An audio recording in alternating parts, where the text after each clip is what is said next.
Now, I want to share a story with you, and this is actually an article that I wrote over the weekend called All Wars Are Bankers' Wars. And I went in, I did a lot of research. It's posted to the front page of whatreallyhappened.com. I understand it's already gone viral. It's being reposted around the web. But I wanted to basically tell it to you here on the radio show. And it's a very long story. We're probably going to take the rest of the hour to do it. But it's something that you need to understand, that all of these wars and assassinations that we're told are crazed lone nut assassins or weapons of mass destruction or bringing democracy, all of them track back to the private central bankers as the initiating event. And the more you study this, the more you will realize all the wars are wars for the bankers, for the private central bankers. And I know a lot of people are going to have difficulty comprehending this, just how many of these wars we have fought as a nation were fought for no other purpose than to force private central banks onto nations that did not want them. So we're going to have a few examples so you understand why at this particular time in history the United States government is mired in so many wars against so many foreign nations. And there's plenty of precedents for this. Now, going back to the beginning, the United States fought the American Revolution primarily over King George III's Currency Act, which forced the colonists to abandon their own government-issued currencies and conduct business only using printed banknotes borrowed at interest from the Bank of England. If you go back to the writings of Ben Franklin, direct quote, the refusal of King George III to allow the colonies to operate an honest money system which freed the ordinary man from the clutches of the money manipulators was probably the prime cause of the revolution. That's Ben Franklin. Now, our public schools don't teach that because you're not supposed to know that the bankers were really behind the American Revolution. After the Revolution, the United States adopted a revolutionary, radically different economic system in which the government issued its own value-based currency so that private banks couldn't skim the wealth of the people through interest-bearing banknotes. So the American Revolution was fought primarily to free the American people from King George III's Currency Act, which ordered them to conduct all business using printed banknotes borrowed at interest from the Bank of England. So the Bank of England was just, raking in wealth from the labor of the American people in exchange for ink and paper. And that fueled the anger that led to the American Revolution. Your public schools don't spend a lot of time on that, but that was really what it was all about.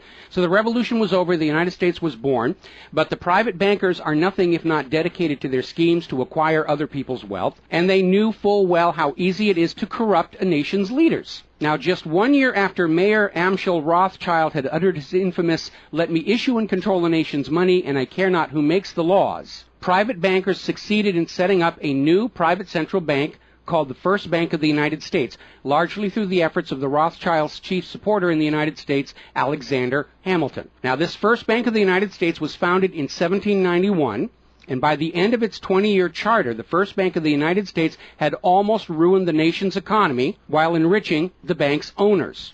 As a result, Congress refused to renew the charter and signaled their intention to go back to a state-issued, value-based currency on which the people paid no interest at all to any banker. This resulted in a threat from Nathan Mayer Rothschild against the U.S. government. Quote, "Either the application for renewal of the charter is granted, or the United States will find itself involved in a most disastrous war." End quote. Congress still refused to renew the charter for the First Bank of the United States, whereupon Nathan Mayer Rothschild railed, quote, "Teach those impudent Americans a lesson. Bring them back to colonial status." End quote. Financed by the Rothschild-controlled Bank of England, Britain then launched the War of 1812 to recolonize the United States and force them back into the slavery of the Bank of England's banknotes, or to plunge the United States into so much debt they would be forced to accept a new private central bank. And the plan worked.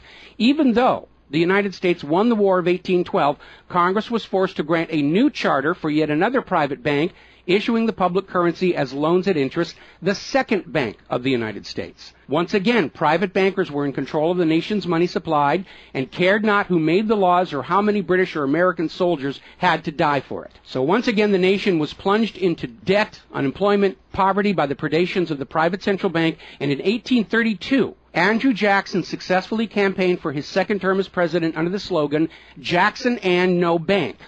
True to his word, Jackson succeeded in blocking the renewal of the charter for the Second Bank of the United States of America. And this was where that famous quote came from Andrew Jackson. Quote, "Gentlemen, I too have been a close observer of the doings of the Bank of the United States. I have had men watching you for a long time, and I am convinced that you've used the funds of the banks to speculate in the breadstuffs of the country. When you won, you divided the profits amongst you, and when you lost, you charged it to the bank. You tell me that if I take the deposits from the bank and annul the charter, I shall ruin 10,000 families. That may be true, gentlemen, but that is your sin. Should I let you go on, you will ruin 50,000 families, and that would be my sin. You are a den of vipers and thieves. I've determined to rout you out, and by the eternal God, I will rout you out. End quote. Andrew Jackson. Shortly after the charter for the Second Bank of the United States expired, there was an assassination attempt on Andrew Jackson, and it failed when both pistols used by the assassin, Richard Lawrence, failed to fire. Later on, Lawrence explained the motive for the assassination by saying that with President Jackson dead, money would be more plenty. So it was an assassination motivated by the interests of the bankers. Now, our public school system is as subservient to the bankers' wishes to keep certain history from you, just as the corporate media is subservient to Monsanto's wishes to keep the dangers of GMOs from you, and the global warming cult's wishes to conceal from you the fact that Earth has actually been cooling for the last 16 years. So it should probably be no surprise that the financial dimension of the Civil War are not well known to the average American. It's portrayed in our history books and our popular media as an internal dispute over slavery, but in fact it was a war with global implications. When the Confederacy seceded from the United States, the bankers once again saw the opportunity for a rich harvest of debt and offered to fund Lincoln's efforts to bring the South back into the Union at 30% interest. Lincoln remarked that he would not free the black man by enslaving the white man to the bankers, and using his authority as president, issued a new government currency, the greenback. This was a direct threat to the wealth and power of the central bankers, who quickly responded. This is a quote from the London Times following Lincoln's issuance of the greenbacks. Quote, "If this mischievous financial policy, which has its origin in North America, shall become indurated down to a fixture, then that government will furnish its own money without cost. It will pay off debts and be without debt. It will have all the money necessary to carry on its commerce. It will become prosperous without precedent in the history of the world. The brains and wealth of all countries will go to North America. That country must be destroyed, or it will destroy every monarchy on the globe."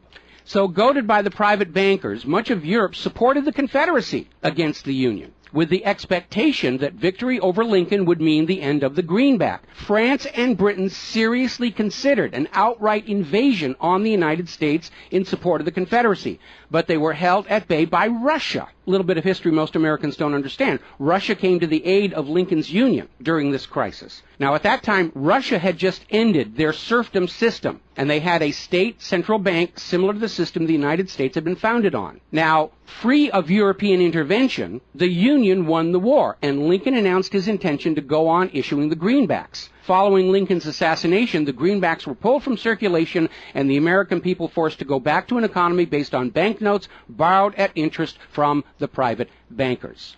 So finally, in 1913, the private central bankers of Europe, in particular the Rothschilds of Great Britain, the Warburgs of Germany, met with their American financial collaborators on Jekyll Island, Georgia, to form a new banking cartel with the express purpose of forming the Third Bank of the United States, with the aim of placing complete control of the United States money supply once again under the control of private bankers. Owing to hostility over the previous banks of the United States, the name of this third bank was changed to the Federal Reserve, in order to grant the new bank a quasi-governmental image. But in fact, it is a privately owned bank. It's no more federal than Federal Express. In fact, last year, the Federal Reserve successfully rebuffed a Freedom of Information lawsuit by Bloomberg News on the grounds that as a private banking corporation, and not actually a part of the U.S. government, the Freedom of Information Act did not apply to the operators of the Federal Reserve. So 1913 proved to be a transformative year for the nation's economy. First, with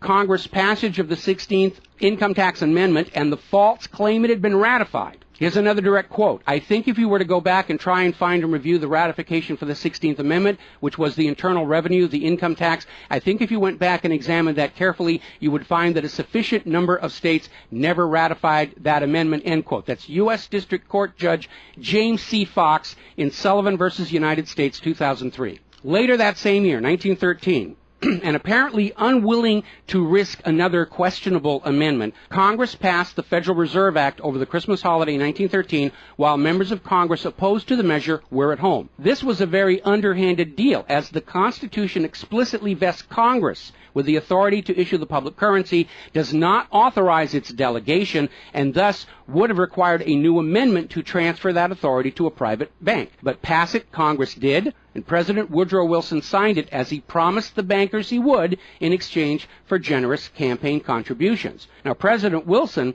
later regretted that decision. You've probably heard this quote before, but you're going to get it again. Quote, "I am a most unhappy man. I have unwittingly ruined my country. A great industrial nation is now controlled by its system of credit. We are no longer a government by free opinion, no longer a government by conviction and the vote of the majority, but a government by the opinion and duress of a small group of dominant men." That was Woodrow Wilson writing in 1919. Now, 1 year after the passage of the Federal Reserve Act, World War I started, and it is important to remember that prior to the creation of the Federal Reserve, there was no such thing as a world war. Now, World War I actually started between Austria, Hungary, and Serbia, but quickly shifted to focus on Germany. Why Germany? They didn't start the war. Why was Germany the villain in World War I? Well, the real reason was their industrial capacity was seen as an economic threat to Great Britain. Great Britain's pound was already in decline at the time because too much economic emphasis was on banking and finance, and not enough was on agricultural development, industrial development, and infrastructure. It's very much like the situation we have in the United States right now. All the financial operatives, they want to play the Wall Street games, and other parts of the economy are being neglected. We've lost a great deal of our manufacturing.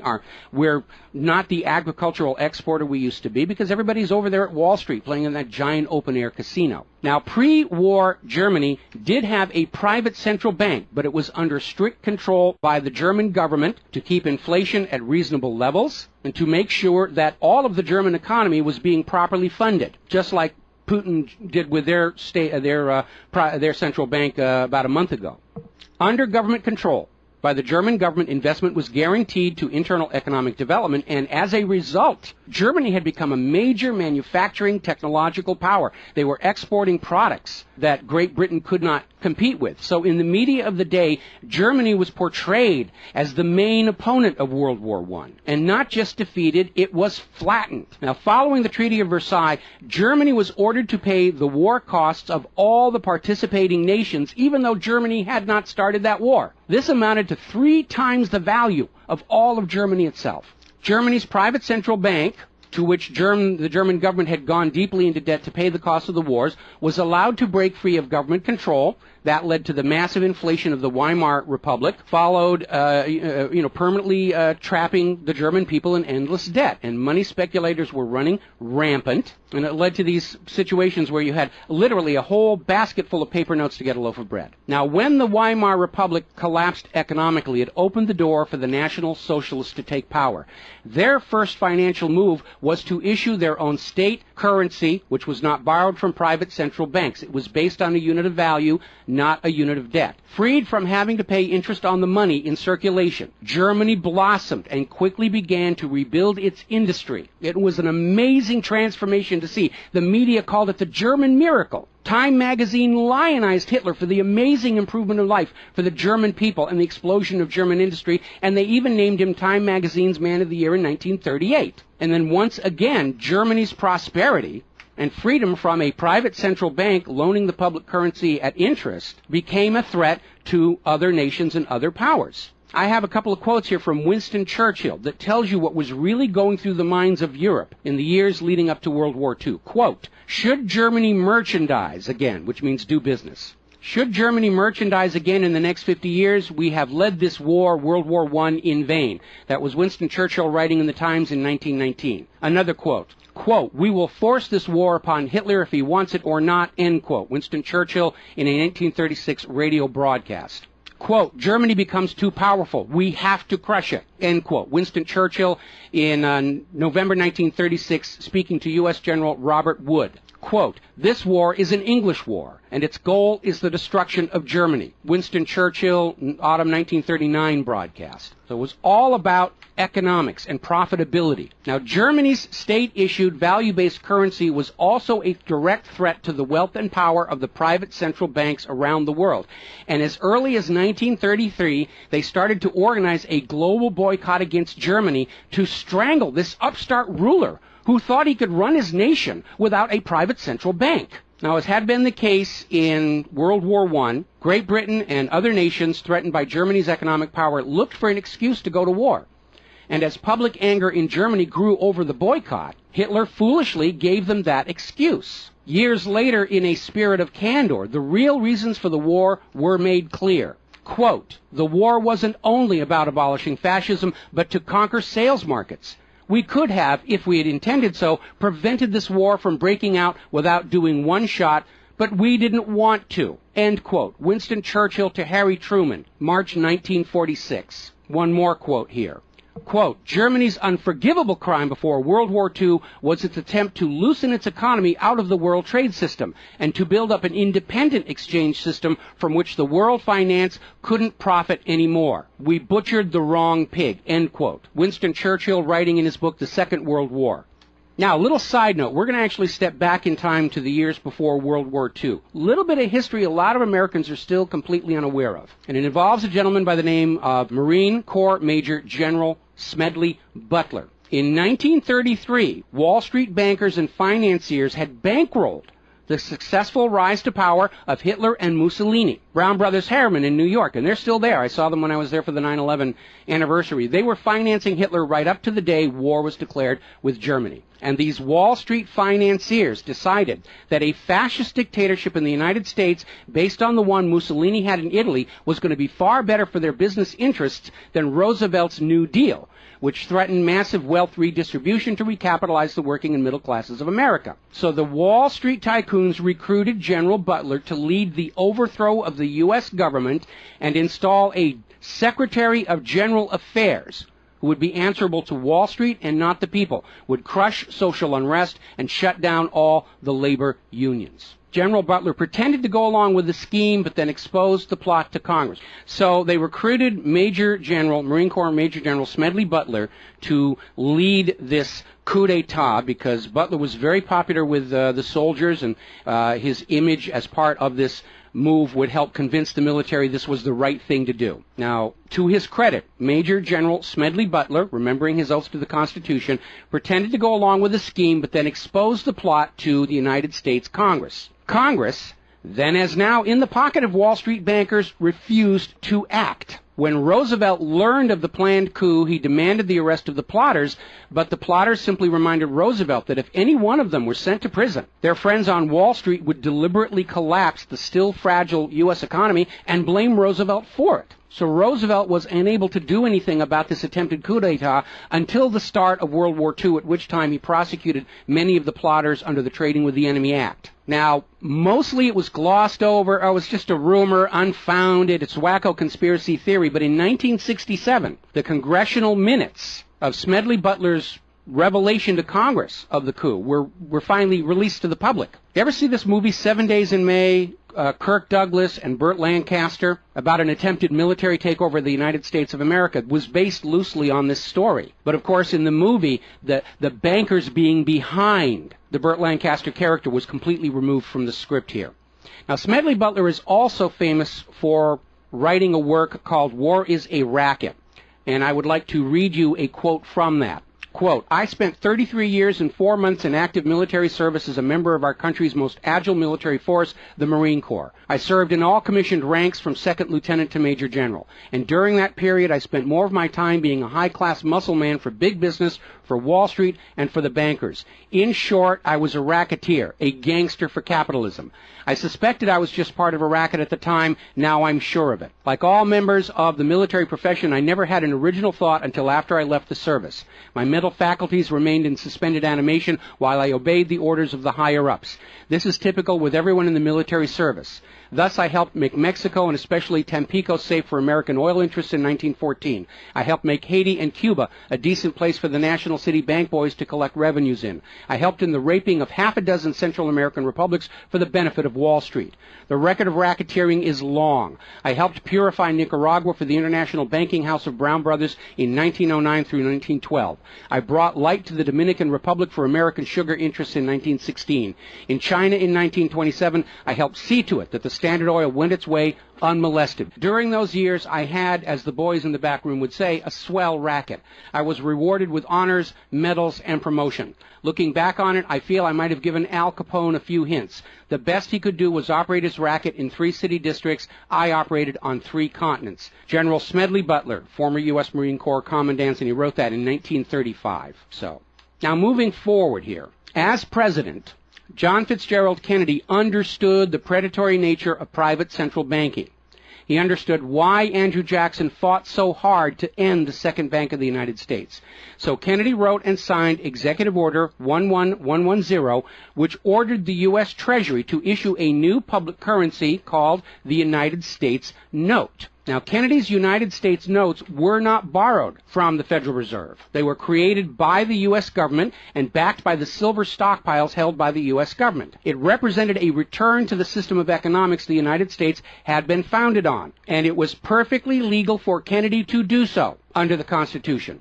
All told, some $4.5 billion went into the public circulation, which eroded interest payments to the Federal Reserve and loosened their control over the nation. 5 months after signing Executive Order 11110, John F. Kennedy was assassinated in Dallas, Texas, and the United States notes pulled from circulation and destroyed.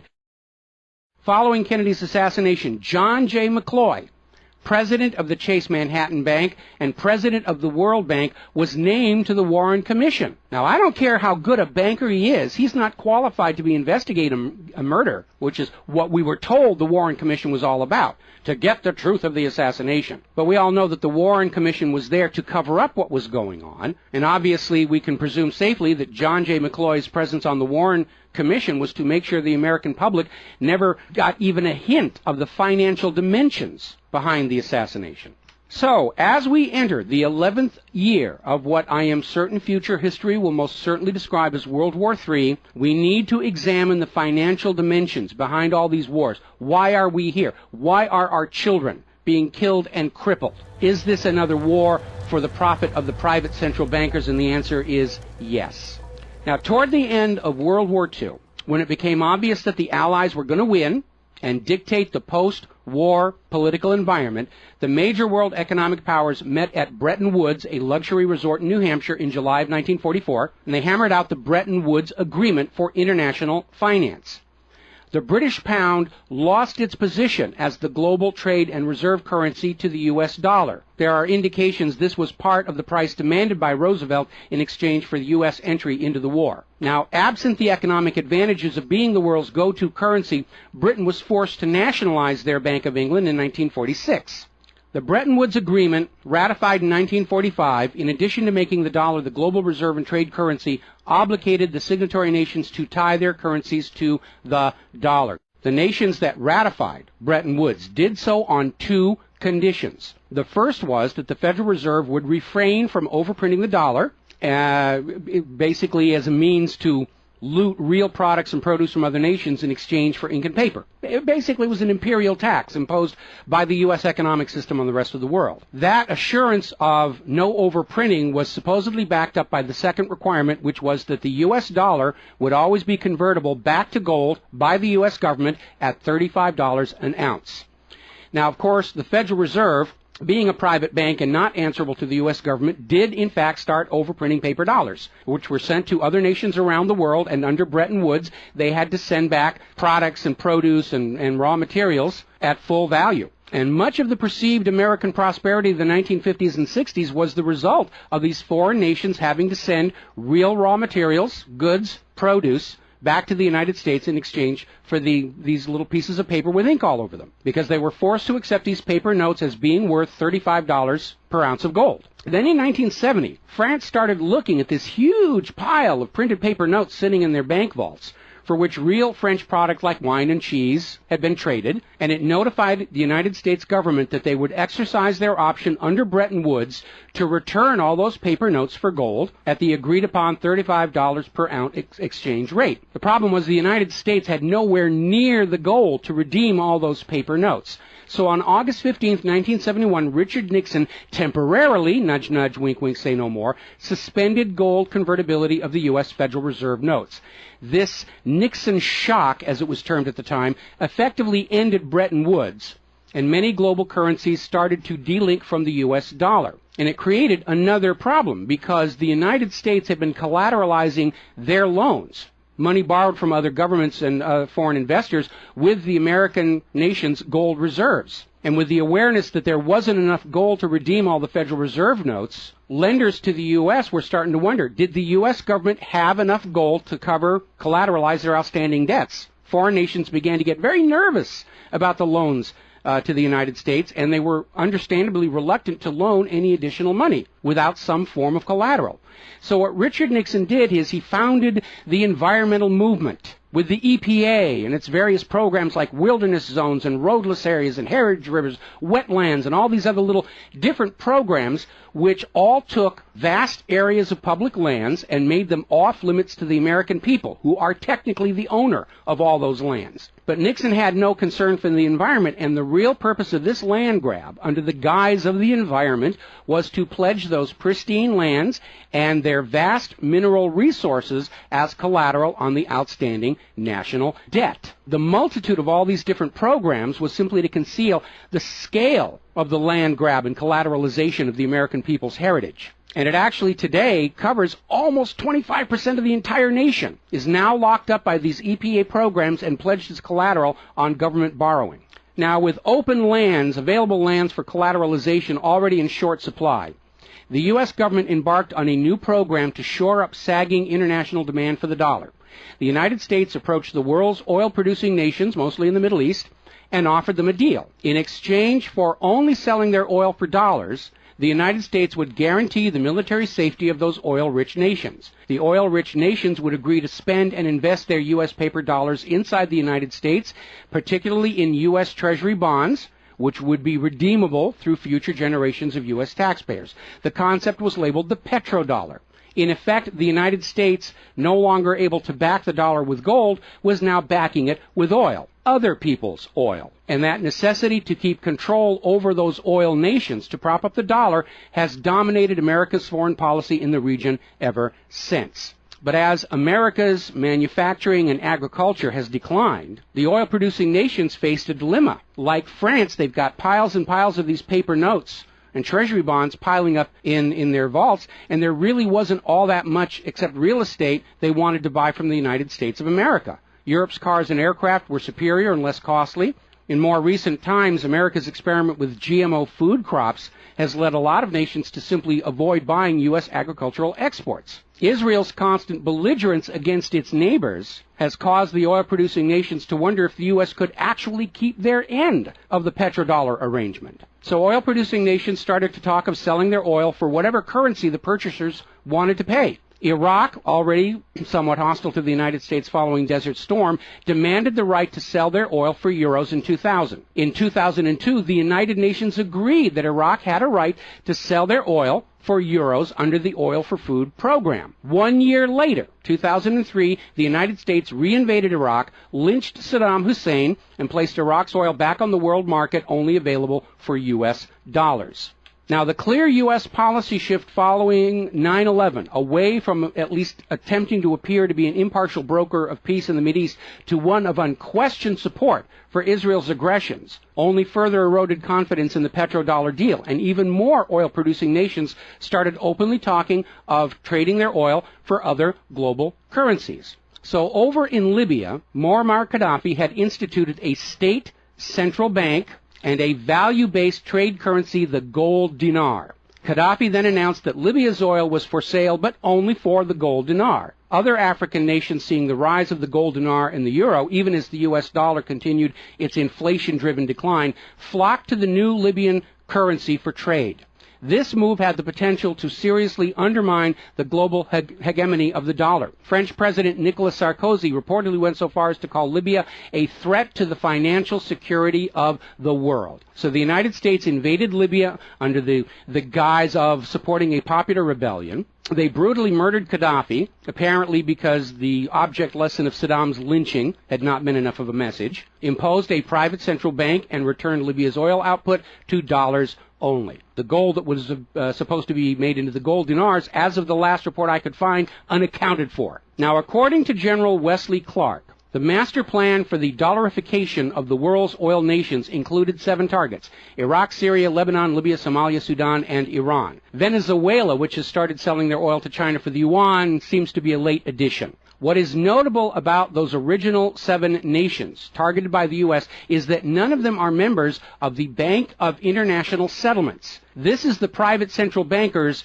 private central bank located in Switzerland. That meant that those 7 targeted nations were deciding for themselves how to run their nation's economies rather than submitting to the international private central bankers. Now, of course, the bankers' gun sights are on Iran, which dares to have a government central bank and sell their oil for whatever currency they choose. The war agenda for Iran is, as always, to force Iran's oil to be sold only for dollars and to force them to accept a privately owned central bank. Now, you have been raised by a public school system and a media that constantly assures you that the reasons for all these wars and assassinations are many and varied. We're bringing democracy to the conquered lands. We hear that a lot when actually the U.S. hasn't. The usual result of a U.S. overthrow is the imposition of a pro-business, pro-Wall Street, pro-U.S. dictatorship. Good example, the 1953 CIA overthrow of Iran's democratically elected government of Mohammad Mossadegh and the imposition of the Shah. Or the 1973 CIA overthrow of Chile's elected government of President Salvador Allende and the imposition of the dictator Augusto Pinochet. Another one of the excuses we'll get is we have to save the people from a cruel oppressor. That's the one they're using in Syria right now. Revenge for 9/11. That was a big one going into Iraq. And then later on, President Bush was caught on video saying, no, Iraq had nothing to do with 9/11. And behind all of them, that tired, worn-out, catch-all excuse for invasion, weapons of mass destruction. Assassinations are always passed off as crazed lone nuts to obscure the real agenda. And the real agenda of the bankers is very simple. It is enslavement of the people by creation of a false sense of obligation. Now, that obligation is false because the private central banking system by design creates more debt than money with which to pay the debt. There is no way out the way it's set up. It's impossible to escape as long as you're playing by their rules. And you need to understand, private central banking is not science. It is a religion. It's a set of arbitrary rules created to benefit the priesthood, meaning the bankers, and it is supported only because people believe this is the way it's supposed to be.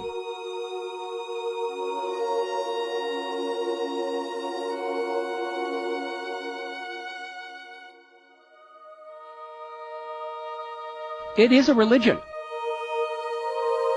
It's a set of arbitrary rules created to benefit the priesthood, meaning the owners of the private central banks. The fraud persists with often lethal results only because the people are brainwashed into believing that this is the way life is supposed to be, and no alternative exists or should even be dreamt of. Now, this same approach, the same brainwashing, was true of 2 earlier systems of enslavement, rule by divine right and slavery, both systems built to trick people into obedience, and both now recognized by modern civilization as illegitimate. So now we are on the verge of a new era in history where we will recognize that rule by debt, rule by private central bankers issuing the public currency as a loan at interest is equally illegitimate. It only works as long as people allow themselves to believe that this is the way life is supposed to be. But you need to understand something that's the core of the issue. Private central banks do not exist to serve the people, the community, or the nation. Private central banks exist to serve their owners, to make them rich beyond the dreams of Midas, and all for the cost of ink, paper, and the right bribe to the right official, and the occasional assassination. But behind all these wars and all these assassinations, the 100 million plus horrible deaths from all of these wars, lies a single policy of financial dictatorship. The private central bankers only allow rulers to rule, only on the promise that the people of a nation be enslaved to the private central banks. Rulers who do not go along with that will be killed, their nation invaded by those other nations still enslaved to the private central banks. The bankers themselves don't fight these wars. Their children are not in these wars. A nation tries to break free of the private central bankers like Libya. All the other nations under the bankers' control pile on and destroy them. This so-called clash of civilizations you are being told about by the corporate media, it's really a war between banking systems, with the private central bankers forcing themselves onto the rest of the world, no matter how many millions must die for it. The constant hate-mongering against Muslims you see in the corporate media lies in a simple fact. Like the ancient Christians, prior to the Knights Templars, Muslims forbid usury or the lending of money at interest because they saw in ancient times, like Rome, how these banking practices could destroy an entire society. And that is the reason our government media insists that Muslims have to be hated and killed and converted. They refuse to submit to currencies loaned at interest. They refuse to be debt slaves. That makes them a threat to the natural order of the world, the new world order of global fascist dictatorship. So, off to war your children must go to spill their blood for the money junkies' gold. We barely survived the last 2 world wars. Now we're going into the third one in the nuclear bioweapon age. That is very dangerous. We have to ask ourselves, are the private central bankers willing to risk incinerating the whole planet to feed their greed? Apparently so. You as parents, as siblings, as spouses, need to ask yourself, do you really want to see your loved ones in uniform, killed and crippled, all for a bank balance sheet? But the whole point of this article, the whole point of what I'm sharing with you today, and this is all history, you can go out and hunt it down for yourself. Behind all the flag waving, behind all the propaganda, behind the crazed lone nut assassins, weapons of mass destruction, all of the modern wars this nation have fought are wars by and for the private bankers, fought and bled for by third parties unaware of the true reason they're expected to gracefully accept being killed and crippled for. And the process is quite simple. We've explained it before on this show. As soon as the private central bank issues its currency as a loan at interest, the public is forced deeper and deeper into debt. When the people are reluctant to borrow anymore, that's when the Keynesian economists demand the government borrow more to keep the pyramid scheme working. When both the people and the government refuse to borrow anymore, that is when the large wars get started, to plunge everyone even deeper to debt to pay for the war, and then after the war to borrow even more to rebuild. And when these horrible wars are over, the ordinary people have basically what they had before the war, except their graveyards are a lot larger, and everyone is in debt to the private bankers for the next century. That is why Brown Brothers Harriman in New York was funding the rise of Adolf Hitler, because war is the bankers' richest harvest. We all need to recognize this is what all these wars have been about. Private central banking, enlarging their domain, imposing their will on nations that do not want it, imposing their system on the rulers of nations who do not want it. Bribery, blackmail, assassination, they will do anything to maintain their stranglehold on the productivity of the world's people. And as long as private central banks are allowed to exist, inevitably, as the night follows the day, there will be poverty, hopelessness, millions of deaths in endless world wars until the earth itself is sacrificed in flames to Mammon. The path to true world peace lies in the abolishment of all private central banking everywhere, and a return to the state-issued, value-based currencies that allow nations and people to become prosperous through their own labor and development and efforts. Now, I mentioned the Knights Templars. Prior to the Knights Templars, Christianity, like Islam, forbade usury because Christianity, much of Orthodox Christianity, came out of Rome, and they had seen firsthand what debt-based economies do, even to the Roman Empire. They'd seen it firsthand. So they had a ban on usury. And the Knights Templars were able to basically either bribe or blackmail the Pope to get a special dispensation that allowed them to rent money, is what they called it. They didn't call it usury, they called it renting money. A lot of modern predatory banking practices were pioneered by the Knights Templars. and they plunged Europe into hopelessly unpayable debt until finally French King Philip IV, otherwise known as Philip the Fair, did the only solution he could do, because he understood as long as you believed in the rules of the bankers, as long as you played by the rules they created to serve themselves, you are hopelessly trapped. And so Philip thought outside the box, and I know he's demonized for it, but in looking at the history of the Templars, it was his last resort. He sent messages to all of the regions in France, secret orders on the same time, in the same moment, on the same day. All of the Templars were arrested, and their commanderies, which is what they called their banks, were broken into, looking for looted wealth. They didn't find a lot of it. It was a paper empire, just like the Federal Reserve is. It's all based on paper. There's nothing of any real value there. It's all paper notes. And he sent the Templars to prison and execution, except for Scotland and Portugal, where the Pope and King Philip IV really didn't have a lot of control. I think that the governments of the world, looking at the situation, looking how close we are to seeing this current world conflict emerge into a full-blown global thermonuclear war, that maybe they need to start thinking about the wisdom of King Philip the Fair and say it's time to simply grab all these private central bankers all at the same time so they can't simply skedaddle from one nation to another and come back and try the same thing again, as they will inevitably do, because these people are addicts. They're hopelessly addicted to other people's money. It's why we call them money junkies. When we see somebody who's addicted to cocaine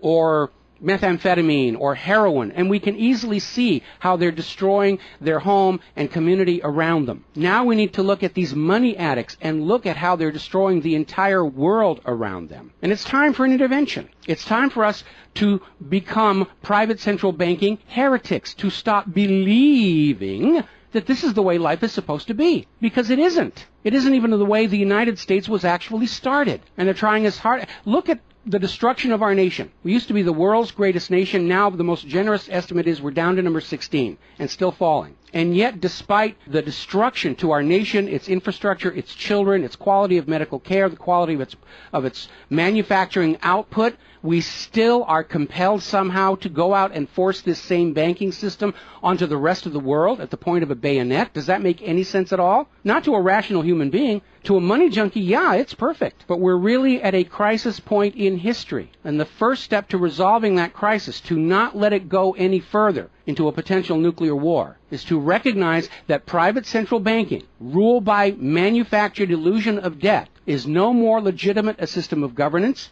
than rule by divine right or rule by slavery. We all need to recognize the true cause of all the pain and suffering and wars. It's not the terrorists, it's not Al-Qaeda. These are just distractions and set pieces put in front of your eyes so you can't see the very clear pattern behind much of modern human history. It's a war of banking systems, with the predatory private central banks seeking to eradicate any nation and any ruler that would dare try and operate their economy outside the control of the private central bankers. That's the real cause for the war. Is it something you're willing to fight and die for, to support these private central bankers? Is it something you're willing to let your sons and daughters and brothers and sisters be blown to bloody bits for, so the money junkies can have their latest fix, just a little tiny bit more gold or a little larger number on the bottom of that brokerage statement, so they can have today's thrill, their fix of money that is bought with the blood of your children? I don't think so. But the time has come to point out what really is the cause of all causes behind all the wars and suffering that our planet is having to endure and our people are having to endure. The common enemy of all humankind are private central banks issuing the public currency as a loan at interest. And as history will show, they will do anything, up to and including global wars, to keep their lock on yours and your children's future economic well-being and productivity. We're not a free society. Media will tell us that we're free, but we're not free. We are slaves. Our slave chains are made of paper, and that paper is the Federal Reserve note. Too few of our leaders have tried to stand up to this system of enslavement, usually with lethal results. But if all the people of the world at the same time stand up and say no more private central banks, it will come crashing down, just as slavery did, just as rule by divine right did, and then we'll be embarking on a new era in human history, where the emphasis on social development is on the people and not on the money junkies.